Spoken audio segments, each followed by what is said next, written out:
दोस्तों, कहा जाता है कि जन्म से पहले ही हमारे भाग्य की लकीरें लिख दी जाती है और हमारा जीवन उन्हीं लिखी हुई राहों पर चलता है। शास्त्र भी यही कहते हैं कि हर घटना का समय पहले से तय होता है। लेकिन अगर सब कुछ पहले से तय है तो हमारे प्रयास और कर्मों का क्या मूल्य है? क्या इंसान का प्रयास व्यर्थ है या फिर भाग्य और कर्म एक दूसरे से पूरक हैं? अक्सर हम असफलता को भाग्य का दोष मान लेते हैं और सफलता को अपने कर्मों का परिणाम। यह विरोधाभास हमें जीवन और उसके सही मायने समझने से रोकता है। आज की कहानी इस गहरे प्रश्न का उत्तर ढूंढने का प्रयास करेगी।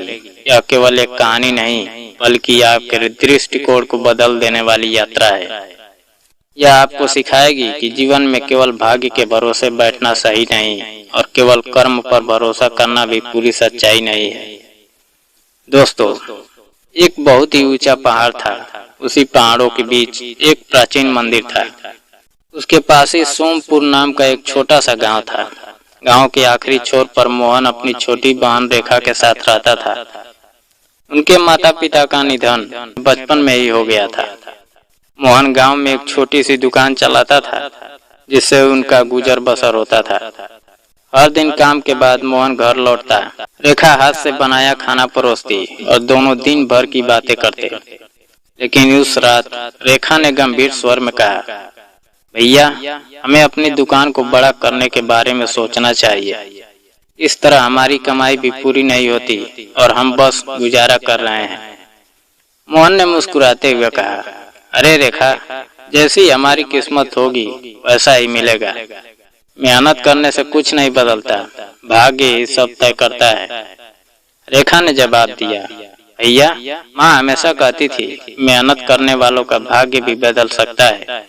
हमें कोशिश करनी चाहिए, नहीं तो हम हमेशा ऐसे ही रहेंगे। मोहन सिर हिलाकर बोला, तू भी ना रेखा, 2 वक्त की रोटी मिल रही है, यही काफी है। ज्यादा सोचने से कुछ नहीं बदलेगा। रेखा उस रात देर तक छत पर बैठकर तारों भरे आसमान को देखती रही। उसके मन में एक ही सवाल था, क्या सच में भाग्य को बदला नहीं जा सकता? माँ आज होती तो क्या वो भी भैया की तरह सोचती या सही राह दिखाती? इसी सोच में उसकी आंख लग गई और उसका मन अब नया संकल्प ले चुका था। वह मोहन को यह साबित करेगी कि कर्म ही असली ताकत है, भाग्य नहीं। अगले दिन मोहन दुकान जाने के लिए तैयार था। रेखा ने उसे रोकते हुए कहा, भैया, जाने से पहले पास के जंगल से कुछ लकड़ियां ले आइए।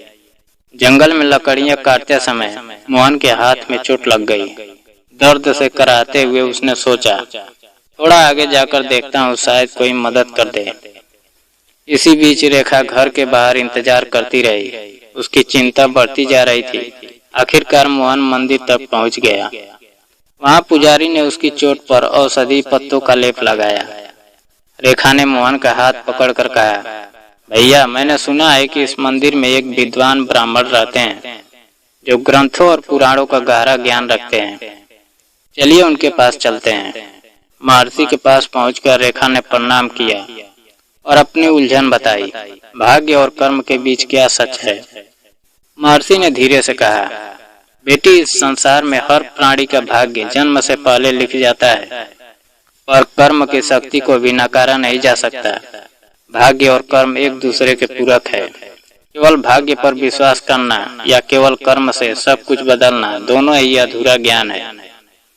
मोहन ने कहा, लेकिन गुरुवर, अगर मैं कुछ भी करूं, मेरा भविष्य वही रहेगा जो भाग्य में लिखा है।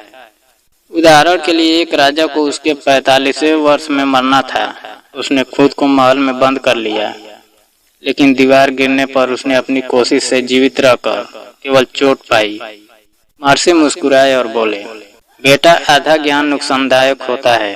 भाग्य को समझना है तो कर्म की शक्ति भी समझो, वही इंसान को जीवन में सफलता देता है। महर्षि ने विस्तार से कहानी सुनाई। एक नगर में एक मछुआरा रहता था। उसकी पत्नी और एक नवजात संतान थी। पुत्र जन्म से विकलांग था। मछुआरा कहता था, भाग्य में यही लिखा है। पत्नी कहती, राज वैद्य से मिलकर देखो, शायद समाधान मिल जाए। राज्य के राजा ने आदेश दिया और राज वैद्य को बुलाया। कई औषधियों और उपचारों के बावजूद वैद्य ने कहा शायद यह संभव नहीं, यह बच्चा अपने भाग्य का फल भोग रहा है। मछुआरे और पत्नी निराश हो गए, लेकिन राजा ने सुझाव दिया कि ग्रंथों के ज्ञानी राजगुरु ही अंतिम उपाय है। राजगुरु ने जांच किया और कहा, इस बच्चा का भविष्य उसके पिछले जन्म के कर्मों पर निर्भर करता है, लेकिन यह उसकी परीक्षा है। यदि माता पिता सही मार्ग दिखाए, संस्कार दे और जीवन के कष्टों का सामना करना सिखाए, तो बच्चा अपने भाग्य को बदल सकता है। रात को मछुआरे ने भगवान शिव की पुकार की। सपना आया और भगवान शिव ने कहा, हे भक्त, मैं भाग्य नहीं लिखता, जीवन में कठिनाइयां कर्मों का परिणाम है। यदि तुम अपने कर्मों से बेटी को शिक्षा, प्यार और संस्कार दोगे तो उसका भाग्य बदलेगा।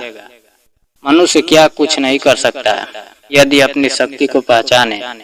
मछुआरा जागा और समझ गया कि कर्म ही भाग्य को बदल सकते हैं। उसने अपनी पत्नी को सारी बातें बताई और दोनों ने मिलकर अपनी बेटी की शिक्षा और संस्कारों का ध्यान रखा। धीरे धीरे बेटी ने भी अपने जीवन में परिवर्तन लाना शुरू किया। दोस्तों, ये कहानी हमें साफ बताती है कि भाग्य और कर्म अलग नहीं, बल्कि एक दूसरे के पूरक है। जीवन में कठिनाइयां और संघर्ष आते हैं, पर अगर हम कर्मशील हैं तो हम अपनी किस्मत बदल सकते हैं। भाग्य केवल प्रारंभिक दिशा देता है, लेकिन कर्म से ही हम उसे आकार देते हैं। मोहन और रेखा की कहानी, मछुआरे और उसकी बेटी की कहानी, यह सब यही संदेश देती है कि जीवन में केवल इंतजार करने से कुछ नहीं बदलता। प्रयास, संस्कार, धैर्य और समझ ही हमें सफलता की ओर ले जाते हैं। इसलिए मित्रों, अपने कर्मों पर भरोसा रखो, अपने प्रयास कभी मत छोड़ो और याद रखो, भाग्य और कर्म का संतुलन ही जीवन को सफल बनाता है।